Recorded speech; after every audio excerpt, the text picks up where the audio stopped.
सुबह के ठीक 5 बजे का समय था। आसमान में हल्की हल्की लालिमा फैलने लगी थी। शहर की सड़कों पर अभी भी सन्नाटा था, लेकिन बस स्टैंड के सामने एक छोटी सी चाय की दुकान पर चूल्हे की आग जल चुकी थी। उस दुकान का मालिक था मोहन। उम्र लगभग 32 साल, चेहरे पर थकान साफ दिखाई देती थी, लेकिन आंखों में मेहनत और ईमानदारी की चमक कभी कम नहीं होती थी। मोहन हर दिन सबसे पहले उठता, दुकान साफ करता, पानी भरता, दूध लाता और फिर चाय बनाना शुरू कर देता। यही छोटी सी दुकान उसके पूरे परिवार का सहारा थी। घर में बूढ़ी माँ थी, पत्नी सीमा थी और 8 साल की बेटी गुड़िया, जो सरकारी स्कूल में पढ़ती थी। मोहन का सपना था कि उसकी बेटी खूब पढ़े और जिंदगी में वह सब हासिल करे जो वह खुद कभी नहीं कर सका। उस दिन भी सब कुछ रोज की तरह ही शुरू हुआ। पहले ग्राहक आए, किसी ने अदरक वाली चाय पी, किसी ने बिस्कुट खरीदे। थोड़ी बहुत कमाई होने लगी। तभी सामने वाली सड़क पर अचानक तेज रफ्तार से आती एक काली लग्जरी कार अनियंत्रित हो गई। कार ने पहले डिवाइडर को टक्कर मारी, फिर 2 बार पलटी खाई और जोरदार धमाके के साथ बिजली के खंभे से जा टकराई। धमाके की आवाज सुनते ही आसपास अफरा तफरी मच गई। लोग भागते हुए वहां पहुंचे, लेकिन मदद करने के बजाय ज्यादातर लोगों ने अपने मोबाइल निकाल लिए। कोई वीडियो बना रहा था, कोई लाइव कर रहा था, तो कोई बस दूर खड़ा तमाशा देख रहा था। मोहन ने जैसे ही यह देखा, उसने बिना कुछ सोचे अपनी चाय की केतली नीचे रखी और पूरी ताकत से दुर्घटनास्थल की ओर दौड़ पड़ा। कार का अगला हिस्सा पूरी तरह पिचक चुका था। अंदर एक करीब 50 साल का आदमी खून से लथपथ फंसा हुआ था। उसकी सांसें तेज चल रही थीं और वह मुश्किल से आंखें खोल पा रहा था। मोहन ने आसपास खड़े लोगों से कहा, भाइयों, जल्दी मदद करो, इन्हें बाहर निकालना होगा। लेकिन किसी ने जवाब दिया, पुलिस आने दो, बाद में झंझट हो जाएगा। दूसरा बोला, अगर रास्ते में कुछ हो गया तो केस हमारे ऊपर आ जाएगा। यह सुनकर मोहन का दिल टूट गया। उसने कहा, अगर हम डरते रहे तो यह आदमी यहीं मर जाएगा। उसने अकेले ही कार का दरवाजा खोलने की कोशिश शुरू कर दी। कई मिनट की मेहनत के बाद एक ट्रक ड्राइवर और एक रिक्शा चालक उसकी मदद के लिए आगे आए। तीनों ने मिलकर किसी तरह घायल व्यक्ति को बाहर निकाला। मोहन ने तुरंत एम्बुलेंस को फोन किया, लेकिन जवाब मिला कि ट्रैफिक और दूरी की वजह से एम्बुलेंस पहुंचने में कम से कम आधा घंटा लगेगा। घायल व्यक्ति की हालत हर पल बिगड़ रही थी। उसके शरीर से लगातार खून बह रहा था। मोहन ने एक पल भी देर नहीं की। उसने सड़क पर गुजर रहे ऑटो को रोका। ऑटो चालक पहले तो घबरा गया। उसने कहा, भाई, पुलिस का मामला है, मैं नहीं जाऊंगा। मोहन ने हाथ जोड़कर कहा, भाई, इंसानियत के नाम पर चलो। अगर आज यह बच गया तो किसी की दुनिया उजड़ने से बच जाएगी। मोहन की बात सुनकर ऑटो चालक मान गया। दोनों ने मिलकर घायल व्यक्ति को ऑटो में बैठाया और सीधे सरकारी अस्पताल की ओर निकल पड़े। अस्पताल पहुंचते ही डॉक्टर मरीज को देखकर तुरंत इमरजेंसी वार्ड में ले गए। कुछ मिनट बाद डॉक्टर बाहर आए और बोले, अगर इन्हें 10 मिनट और देर से लाया जाता तो शायद हम इन्हें नहीं बचा पाते। यह सुनकर मोहन ने राहत की सांस ली। तभी अस्पताल के कर्मचारी ने कहा, इलाज शुरू करने के लिए कुछ जरूरी दवाइयां और इंजेक्शन तुरंत खरीदने होंगे। मोहन ने अपनी जेब टटोली। पूरे दिन की कमाई और घर के राशन के लिए बचाए हुए केवल 800 रुपए थे। उसने बिना एक पल सोचे सारे पैसे कर्मचारी के हाथ में रख दिए और कहा, बस इनकी जान बचा लीजिए। उसने एक बार भी यह नहीं पूछा कि घायल आदमी कौन है, कहां से आया है या उसके पास कितने पैसे हैं। मोहन चुपचाप अस्पताल के बाहर बेंच पर बैठ गया। उसे सिर्फ यही दुआ थी कि वह अनजान आदमी बच जाए।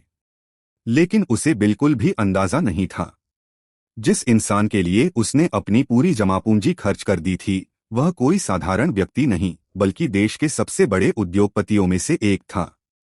और यह मुलाकात उसकी जिंदगी हमेशा के लिए बदलने वाली थी। अस्पताल के बाहर लगी बेंच पर मोहन चुपचाप बैठा था। उसकी जेब पूरी तरह खाली हो चुकी थी। घर जाने का किराया तक उसके पास नहीं बचा था। फिर भी उसके चेहरे पर कोई पछतावा नहीं था। उसे सिर्फ इस बात की खुशी थी कि शायद एक इंसान की जान बच जाएगी। करीब 2 घंटे बाद ऑपरेशन थिएटर का दरवाजा खुला। डॉक्टर बाहर आए और बोले, अब खतरा टल गया है। मरीज की हालत पहले से काफी बेहतर है। अगर समय पर अस्पताल नहीं लाया जाता तो उन्हें बचाना लगभग नामुमकिन था। इतना सुनते ही मोहन ने भगवान का शुक्रिया अदा किया और चुपचाप वहां से निकलने लगा। तभी अस्पताल के बाहर अचानक कई महंगी गाड़ियां आकर रुकीं। कुछ ही सेकंड में काले कपड़ों में सुरक्षाकर्मी और सूट पहने कई लोग तेजी से अंदर दौड़ पड़े। पूरा अस्पताल एकदम हलचल से भर गया। मोहन ने पास खड़े एक कर्मचारी से पूछा, भाई साहब क्या हुआ? कर्मचारी ने धीरे से कहा, तुम्हें पता नहीं? जिनकी जान तुम बचाकर लाए हो वो देश के मशहूर उद्योगपति विक्रम मल्होत्रा हैं। उनकी कई बड़ी कंपनियां हैं। हजारों लोग उनके यहाँ काम करते हैं। यह सुनकर मोहन कुछ पल के लिए बिल्कुल शांत रह गया। उसे विश्वास ही नहीं हुआ कि जिस आदमी को वह एक साधारण घायल समझकर अस्पताल लाया था वह इतना बड़ा इंसान निकला। उधर विक्रम मल्होत्रा के परिवार वाले भी अस्पताल पहुंच चुके थे। उनकी पत्नी की आंखों से आंसू रुक नहीं रहे थे। बेटा बार बार डॉक्टर से सिर्फ एक ही सवाल पूछ रहा था, पापा ठीक तो हो जाएंगे ना? डॉक्टर ने उन्हें भरोसा दिलाया कि अब खतरा टल चुका है। कुछ देर बाद अस्पताल प्रशासन ने उस व्यक्ति की तलाश शुरू की जिसने सबसे पहले विक्रम मल्होत्रा को अस्पताल पहुंचाया था। कर्मचारियों ने हर जगह पूछताछ की, लेकिन तब तक मोहन वहां से जा चुका था, क्योंकि उसे याद आ गया था कि उसकी छोटी सी चाय की दुकान कई घंटों से बंद पड़ी है। अगर आज दुकान नहीं खुली तो घर का खर्च कैसे चलेगा? वह पैदल ही अस्पताल से निकल पड़ा। तेज धूप थी, लेकिन उसके चेहरे पर संतोष था। रास्ते में उसने सोचा, भगवान का लाख लाख शुक्र है कि वो आदमी बच गया। घर पहुंचते ही पत्नी सीमा ने परेशान होकर पूछा, इतनी देर कहाँ रह गए? दुकान भी बंद थी, फोन भी नहीं लग रहा था। मोहन ने पूरी घटना बताई। सीमा ने पहले तो चिंता जताई कि घर के राशन के पैसे भी खर्च हो गए, लेकिन अगले ही पल उसने मुस्कुराकर कहा, अगर किसी की जान बचाने में पैसे लगे हैं तो समझो भगवान के घर जमा हुए हैं। मोहन मुस्कुरा दिया। उसे क्या पता था कि दूसरी तरफ अस्पताल में विक्रम मल्होत्रा ने होश में आते ही सबसे पहला सवाल यही पूछा था, जिस आदमी ने मेरी जान बचाई वह कहाँ है? पूरा अस्पताल उस अनजान चाय वाले की तलाश में जुट चुका था। अस्पताल के कमरे में मशीनों की हल्की हल्की आवाज गूंज रही थी। विक्रम मल्होत्रा अब पूरी तरह होश में आ चुके थे। उन्होंने धीरे धीरे अपनी आंखें खोलीं और सामने खड़े डॉक्टर से पहला सवाल पूछा, जिस इंसान ने मेरी जान बचाई, क्या मैं उससे मिल सकता हूं? डॉक्टर ने अफसोस जताते हुए कहा, सर वह बिना अपना नाम बताए अस्पताल से चला गया। उसने इलाज के लिए अपने पास के आखिरी 800 रुपए भी दे दिए थे। यह सुनते ही विक्रम की आंखें नम हो गईं। उन्होंने तुरंत अपने बेटे आर्यन से कहा, चाहे पूरे शहर में ढूंढना पड़े, उस इंसान को मेरे सामने लेकर आओ। मैं जिंदगी भर उसका एहसान नहीं चुका सकता। उधर मोहन अपनी पुरानी जिंदगी में लौट चुका था। अगले दिन फिर सुबह 5 बजे उसने अपनी छोटी सी चाय की दुकान खोल ली, मानो कुछ हुआ ही न हो। लेकिन किस्मत अभी अपना खेल शुरू कर रही थी। उसी दोपहर शहर की कई बड़ी न्यूज चैनलों पर एक खबर चलने लगी। देश के प्रसिद्ध उद्योगपति विक्रम मल्होत्रा की जान बचाने वाले अज्ञात व्यक्ति की तलाश। परिवार ने जानकारी देने वाले के लिए 25 लाख रुपए के इनाम की घोषणा की। पूरा शहर इस खबर की चर्चा करने लगा। बस स्टैंड पर चाय पीने आने वाले ग्राहक भी उसी खबर की बातें कर रहे थे। एक ग्राहक बोला, यार अगर मुझे पता होता कि वह आदमी कौन है तो 25 लाख तो पक्के मिल जाते। दूसरा हंसते हुए बोला, इतना नेक इंसान आजकल मिलता कहाँ है? मोहन यह सब सुन रहा था, लेकिन उसने किसी से एक शब्द नहीं कहा। शाम को उसकी पत्नी सीमा ने भी टीवी पर वही खबर देखी। उसने हैरानी से पूछा, मोहन, ये तो वही आदमी है ना जिसकी जान तुमने बचाई थी? मोहन ने सिर हिलाया और शांत स्वर में बोला, हाँ, लेकिन मैंने मदद इनाम के लिए नहीं की थी। अगर अब जाकर मैं खुद बताऊं कि मैंने बचाया है तो लोगों को लगेगा कि मैं पैसों के लिए आया हूं। सीमा ने उसकी ओर गर्व से देखा। उसे एहसास हुआ कि गरीबी इंसान की जेब में होती है, उसके दिल में नहीं। उधर विक्रम मल्होत्रा ने पुलिस, मीडिया और अपनी पूरी टीम को उस अजनबी को ढूंढने का आदेश दे दिया था। सीसीटीवी फुटेज निकाले गए, दुर्घटना वाली सड़क के कैमरे देखे गए, अस्पताल के बाहर लगे कैमरे भी खंगाले गए। आखिरकार एक धुंधली वीडियो में एक साधारण कपड़े पहने चाय वाला दिखाई दिया जो घायल व्यक्ति को ऑटो में बैठा रहा था। वीडियो साफ नहीं थी, लेकिन उसके चेहरे की झलक मिल गई थी। विक्रम ने स्क्रीन की तरफ देखते हुए कहा, मुझे यकीन है, मैं इस इंसान को ढूंढ कर रहूंगा। लेकिन उन्हें बिल्कुल भी अंदाजा नहीं था कि जिस व्यक्ति को पूरा शहर ढूंढ रहा है वह उसी समय बस स्टैंड पर मुस्कुराते हुए लोगों को 10 रुपए की चाय परोस रहा था। अगले ही दिन सुबह से ही शहर की कई टीमें उस चाय वाले की तलाश में निकल चुकी थीं। पुलिस, विक्रम मल्होत्रा के निजी सुरक्षा अधिकारी और उनकी कंपनी के कर्मचारी अलग अलग इलाकों में सीसीटीवी फुटेज लेकर लोगों से पूछताछ कर रहे थे। दोपहर होते होते एक ट्रैफिक पुलिसकर्मी ने फुटेज देखते ही कहा, अरे, ये चेहरा तो जाना पहचाना लग रहा है। यह बस स्टैंड के पास चाय बेचने वाला मोहन है। बस फिर क्या था? कुछ ही मिनटों में 5 लग्जरी गाड़ियां बस स्टैंड के सामने आकर रुकीं। लोग हैरान होकर देखने लगे कि आखिर इतना बड़ा काफिला यहां क्यों आया है। मोहन हमेशा की तरह ग्राहकों को चाय दे रहा था। तभी काले कपड़ों में सुरक्षाकर्मी उसकी दुकान की ओर बढ़े। मोहन थोड़ा घबरा गया। उसके मन में आया कि शायद उससे कोई गलती हो गई है। तभी एक अधिकारी मुस्कुराते हुए बोला, क्या आपका नाम मोहन है? जी। लेकिन बात क्या है? अधिकारी ने कहा, सर, हम पिछले 2 दिनों से आपको ढूंढ रहे हैं। मोहन कुछ समझ ही नहीं पाया। उसी समय सबसे पीछे खड़ी कार का दरवाजा खुला। धीरे धीरे एक व्यक्ति बाहर निकला। वह और कोई नहीं बल्कि विक्रम मल्होत्रा थे।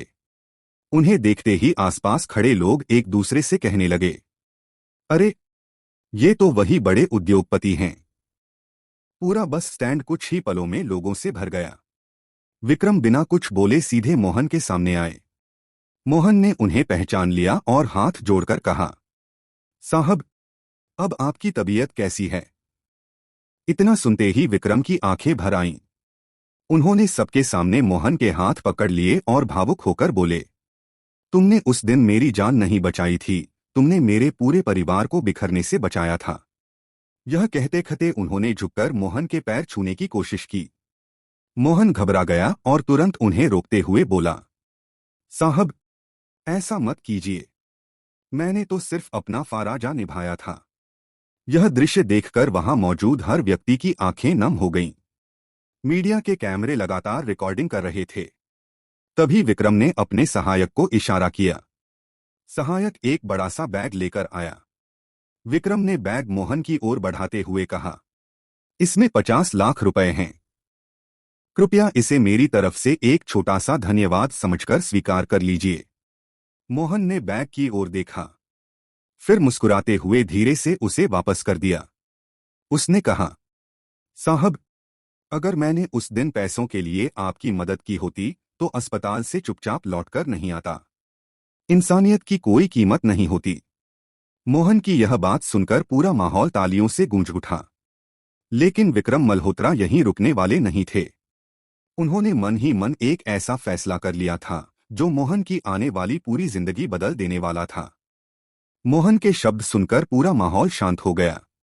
विक्रम मल्होत्रा कुछ पल तक उसे देखते रहे। उनके चेहरे पर मुस्कान थी, लेकिन आंखों में सम्मान साफ दिखाई दे रहा था।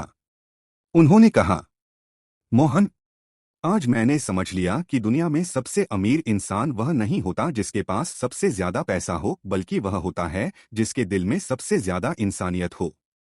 मोहन मुस्कुरा दिया और फिर अपनी चाय बनाने में लग गया। उस दिन के बाद दोनों अपनी अपनी जिंदगी में लौट गए। लेकिन विक्रम मल्होत्रा ने मोहन को कभी नहीं भुलाया। उन्होंने चुपचाप अपने लोगों से मोहन और उसके परिवार की जानकारी जुटवाई। उन्हें पता चला कि मोहन की बेटी गुड़िया पढ़ाई में बहुत तेज है, लेकिन पैसों की कमी के कारण उसकी पढ़ाई कभी भी रुक सकती है। विक्रम ने बिना अपना नाम बताए एक ट्रस्ट के माध्यम से गुड़िया की पूरी पढ़ाई की जिम्मेदारी ले ली। स्कूल की फीस, किताबें, कोचिंग, कॉलेज और आगे की शिक्षा, हर खर्च समय पर पहुंचने लगा। मोहन को हमेशा यही लगता रहा कि शायद किसी दानदाता ने उसकी बेटी की मदद की है। समय बीतता गया। 5 साल बाद आज वही गुड़िया पूरे राज्य में मेडिकल प्रवेश परीक्षा में प्रथम स्थान लेकर डॉक्टर बनने की राह पर थी। उसकी सफलता के सम्मान में शहर के टाउन हॉल में एक बड़ा कार्यक्रम रखा गया। मोहन और उसका परिवार पहली बार इतने बड़े मंच पर पहुंचे। कार्यक्रम शुरू हुआ। संचालक ने मंच पर मुख्य अतिथि के रूप में विक्रम मल्होत्रा को बुलाया। मोहन उन्हें देखकर चौंक गया। विक्रम ने मंच पर आते ही मुस्कुराकर कहा, आज मैं आपको एक राज बताना चाहता हूं। पूरा हॉल शांत हो गया। उन्होंने आगे कहा, 5 साल पहले इस इंसान ने मेरी जान बचाई थी। उस दिन इसने मेरे पैसे ठुकरा दिए थे। इसलिए मैंने तय किया कि मैं इसकी इंसानियत का सम्मान करूंगा, लेकिन इस तरह की इसके स्वाभिमान को कभी ठेस न पहुंचे। उन्होंने सबके सामने बताया कि पिछले 5 वर्षों से गुड़िया की पूरी पढ़ाई का खर्च वही उठा रहे थे। यह सुनते ही मोहन और उसकी पत्नी सीमा की आंखों से आंसू बहने लगे। मोहन भावुक होकर बोला, साहब, आपने यह सब क्यों किया? विक्रम मुस्कुराए और बोले, क्योंकि उस दिन तुमने मुझे सिखाया था कि असली मदद वही होती है जिसमें बदले में कुछ पाने की उम्मीद न हो। पूरा हॉल तालियों की गड़गड़ाहट से गूंज उठा। इसके बाद विक्रम ने एक और घोषणा की। उन्होंने कहा, आज से मोहन इस शहर की सबसे आधुनिक मोहन टी कैफे श्रृंखला का सम्मानित भागीदार होगा। इसकी सभी शाखाओं का मुनाफा मोहन और उसके परिवार के नाम रहेगा। यह सुनते ही मोहन की आंखों से आंसू रुक नहीं पाए। वह मंच पर ही विक्रम के गले लग गया। पूरा हॉल खड़े होकर तालियां बजाने लगा। उस दिन लोगों ने सिर्फ एक सफल उद्योगपति नहीं देखा, उन्होंने इंसानियत को इंसानियत का सम्मान करते हुए देखा। सीख है, नेकी कभी व्यर्थ नहीं जाती। अगर आप बिना किसी स्वार्थ के किसी की मदद करते हैं तो जिंदगी किसी न किसी रूप में उसका फल जरूर लौटाती है। इंसान की सबसे बड़ी दौलत उसका अच्छा चरित्र और उसका दयालु दिल होता है।